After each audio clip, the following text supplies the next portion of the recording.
Sionizmi po hyn në një fazë të pakthyeshme rënjeje dhe përballet me perspektivën reale të kolapsit historik. Kështu vlerëson historiani hebre Ilan Pape, i cili argumenton se zhvillimet pas 7 tetorit nuk janë thjesht një krizë e përkohshme, por pjesë e një procesi më të thellë shpërbërje strukturore.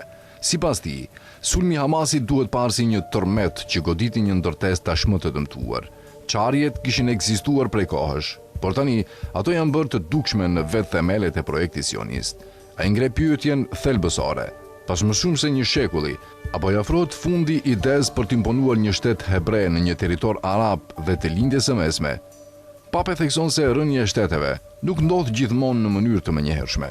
Ajo shpesh fillon si një proces i ngadalë, i cili përshpejtohet me kalimin e kohës dhe më pas kulmon me shembjen e strukturave që dikur dukeshin të forta. Sipas tij, në rastin e Izraelit, këta tregues janë tashmë të dukshëm dhe të shumëfisht. Një nga sinjalet më të qarta, sipas historianit, është përçarja e thellë brenda vetë shoqërisë izraelite. Ai argumenton se vendi është ndarë në 2 kampe të papajtueshme, njëra që përvajson një vizion më liberal dhe sekular të shtetit dhe tjetra që synon një transformim teokratik të tij. Kjo përplasje nuk është vetëm politike, por prek vetë identitetin e shtetit dhe karakterin e tij të ardhshëm. Sipas Papes, kjo ndarje është përshkallëzuar në një nivel të tillë, saqë edhe përplasjet në rrugë janë bërë të zakonshme. Ai vëren se megjithse pas 7 tetorit u krijua një iluzion uniteti përballë një armiku të përbashkët, kjo nuk zgjati. Përkundrazi, tensionet janë rikthyer dhe po thellohen më tej. Një tregues tjetër i rëndësishëm është kriza ekonomike. Sipas tij, Izraeli po përballet me një tkurrje të ndjeshme ekonomike dhe mungese strategjike për të menaxhuar kostot e konflikteve të vazhdueshme. Ai thekson se varësia nga ndihma financiare amerikane është rritur ndjeshëm, ndërsa elitat ekonomike po zhvendosin kapitalin jashtë vendit. Në të njëjtën kohë, Pape nënvizon se izolimi ndërkombëtar i Izraelit po thellohet. Ai vëren se, ndryshe nga e kaluara, kritika ndaj Izraelit nuk vijnë më vetëm nga shoqëria civile, por edhe nga institucionet ndërkombëtare.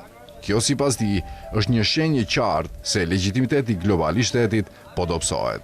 Një zhvillim tjetër i rëndësishëm, sipas historianit, është një ndryshim i qëndrimit tek hebrejt të rinj në diasporë. Ai argumenton se një pjesë gjithnjë më e madhe e tyre po distancohet nga sionizmi dhe po i bashkohet lëvizjeve në mbështetje të palestinezëve. Ky ndryshim, sipas tij, ka implikime të mëdha për fuqinë e lobit izraelit dhe ndikimin ndërkombëtar të vendit. Pape gjithashtu vënë duke dobësitë e ushtrisë izraelite. Edhe pse ajo mbetet një forcë avancuar teknologjikisht, ai argumenton se ngjarjet e fundit kanë ekspozuar kufizimet e saj dhe varësinë e madhe nga mbështetja amerikane. Kjo sipas tij ka krijuar një perceptim të ri brenda vetë shoqërisë izraelite për pasigurinë dhe mungesën e gatishmërisë. Në anën tjetër, ai thekson se një faktor vendimtar është energjia e re që po shfaqet tek gjenerata e re palestineze.